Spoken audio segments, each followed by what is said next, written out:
Hi friends, welcome back to Reshma Gowda vlogs. ನಾನು ರೇಷ್ಮಾ. ನಾನು ಚೆನ್ನಾಗಿದ್ದೀನಿ, ನೀವು ಕೂಡ ಚೆನ್ನಾಗಿದ್ದೀರಾ ಅಂತ ಅನ್ಕೋತೀನಿ. ನಾನಿವತ್ತು ಈಸಿ ಆ್ಯಂಡ್ ಟೇಸ್ಟಿಯಾಗಿ ಆಯಲ್ನೇ ಬಳಸ್ತೇನೆ ಫ್ರೆಂಚ್ ಫ್ರೈನ ಯಾವ ರೀತಿ ಮಾಡ್ತಿದ್ದೀನಿ ಅಂತ ತೋರಿಸ್ಕೊಡ್ತಿದ್ದೀನಿ. ಅಂದರೆ ನಾನು ಇದನ್ನು ಡೀಪ್ ಫ್ರೈ ಮಾಡ್ತಾಯಿಲ್ಲ, ಏರ್ ಫ್ರೈಯರಲ್ಲಿ ಫ್ರೈ ಮಾಡ್ತಾಯಿದ್ದೀನಿ. ಟೇಸ್ಟ್ ಅಂತೂ ತುಂಬ ಚೆನ್ನಾಗಾಗುತ್ತೆ, ಒಂದು ಸಾರಿ ಟ್ರೈ ಮಾಡಿ ನೋಡಿ.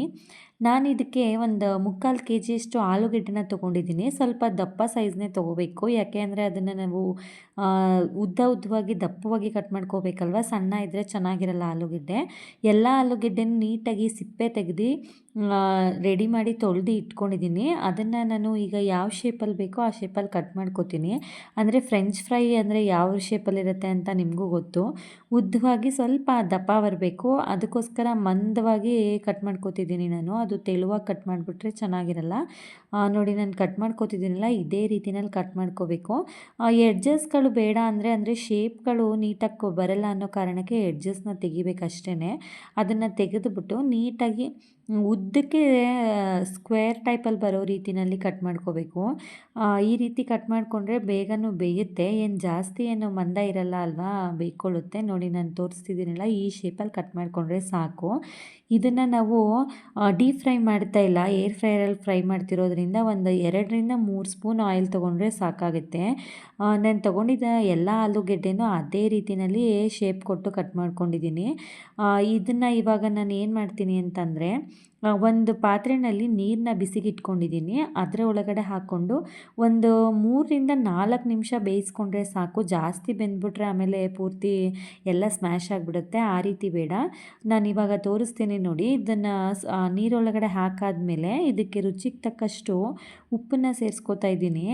ಕ್ವಾಂಟಿಟಿ ಸ್ವಲ್ಪ ಜಾಸ್ತಿ ಇರೋದ್ರಿಂದ ನಾನು ಜಾಸ್ತಿ ಸೇರಿಸ್ಕೋತಿದ್ದೀನಿ. ನೀವು ಕಡಿಮೆ ತೊಗೊಂಡಾಗ ಅದಕ್ಕೆ ಎಷ್ಟು ಬೇಕೋ ಅಷ್ಟು ನೋಡ್ಕೊಂಡು ಹಾಕ್ಕೊಳ್ಳಿ. ಇದು ಒಂದು 3-4 ನಿಮಿಷ ಕುದಿಬೇಕು ಅಷ್ಟೇ, ಜಾಸ್ತಿ ಬೇಡ. ಬಿಸಿ ನೀರಿಗೆ ಹಾಕಿರೋದ್ರಿಂದ ಹಾಕಿದ್ಮೇಲೆ ಒಂದು 3-4 ನಿಮಿಷ ಬೇಯಿಸ್ಕೊಳ್ಳಿ. ನೋಡಿ, ಈಗ ಬೆಂದಿದೆ ಅದು.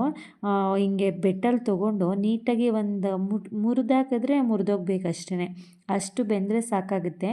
ಇಷ್ಟು ಬೆಂದಾದಮೇಲೆ ಇದನ್ನು ನಾವು ಒಂದು ಪ್ಲೇಟ್ಗೆ ತೊಗೋತಾ ಇದ್ದೀನಿ, ನೀರಿಂದ ತೆಗೆದು ಬಿಡ್ತಿದ್ದೀನಿ. ಏರ್ ಫ್ರೈಯರಲ್ಲಿ ಫ್ರೈ ಮಾಡ್ಕೋತಾ ಇರೋದ್ರಿಂದ ಈ ರೀತಿ ಪ್ಲೇಟ್ಗೆ ಎತ್ಕೋತಾ ಇದ್ದೀನಿ ನಾನು.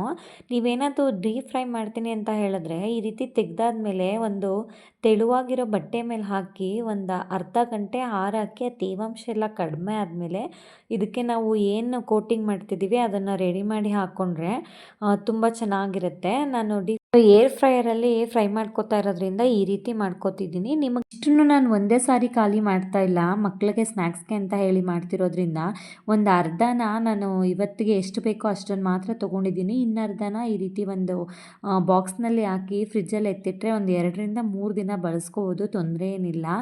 ಹಾಗೆ ನಾನು ಆವಾಗ ಮಾಡೋಕ್ಕೆ ಅಂತ ಎತ್ತಿಟ್ಕೊಂಡಿದ್ದಕ್ಕೆ ಬಟ್ಲಿಗೆ 1 ಸ್ಪೂನಷ್ಟು ಮೈದಾನ ಸೇರಿಸ್ಕೋತಿದ್ದೀನಿ. ಹಾಗೆ 1 ಸ್ಪೂನು ಕಾರ್ನ್ಫ್ಲೋರು ಮತ್ತು ಒಂದು ಅರ್ಧ ಸ್ಪೂನಷ್ಟು ಮೆಣಸಿಕಾಯಿ ಪುಡಿನ ಸೇರಿಸ್ಕೋತಿದ್ದೀನಿ. ಇದು ಆಪ್ಷನಲ್ಲು, ನಿಮಗೆ ಖಾರ ಬೇಕು ಅಂದರೆ ಸೇರಿಸ್ಕೊಳ್ಳಿ, ಇಲ್ಲ ಅಂದರೆ ಏನು ಅವಶ್ಯಕತೆ ಇಲ್ಲ.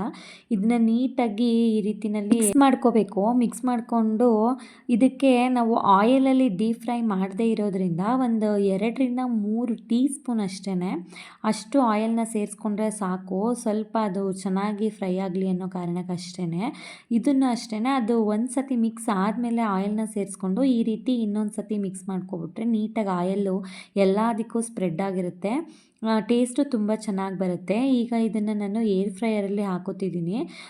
ಏರ್ ಫ್ರೈಯರ್ನ ಬಾಕ್ಸ್ನಲ್ಲಿ ಇದನ್ನು ಪೂರ್ತಿ ಎಲ್ಲನೂ ನಾನು ಇವಾಗ ತೊಗೊಂಡಿದ್ನಲ್ಲ ಅಷ್ಟು ಕ್ವಾಂಟಿಟಿನೂ ಒಂದೇ ಸಾರಿ ಮಾಡ್ಕೋಬೋದು, ಏನು ತೊಂದರೆ ಆಗಲ್ಲ. ಇದನ್ನು ನಾನು ಟೈಮ್ ಸೆಟ್ ಮಾಡಿ ಅದಕ್ಕೆ ಹಾಕಿ ಇಡ್ತಾ ಇದ್ದೀನಿ. ಆಯಿಲ್ನ ಕಡಿಮೆ ಬಳಸಿರೋದ್ರಿಂದ ಹೆಲ್ತ್ಗೂ ತುಂಬ ಒಳ್ಳೆಯದು. ಹಾಗೆ ಇದನ್ನು ಆನ್ ಮಾಡಿಬಿಟ್ಟು ಫ್ರೆಂಚ್ ಫ್ರೈದು ಬಟನ್ನ ಪ್ರೆಸ್ ಮಾಡಿ ಇದನ್ನು 185 ಡಿಗ್ರಿನಲ್ಲಿ ಇಟ್ಟಿದ್ದೀನಿ.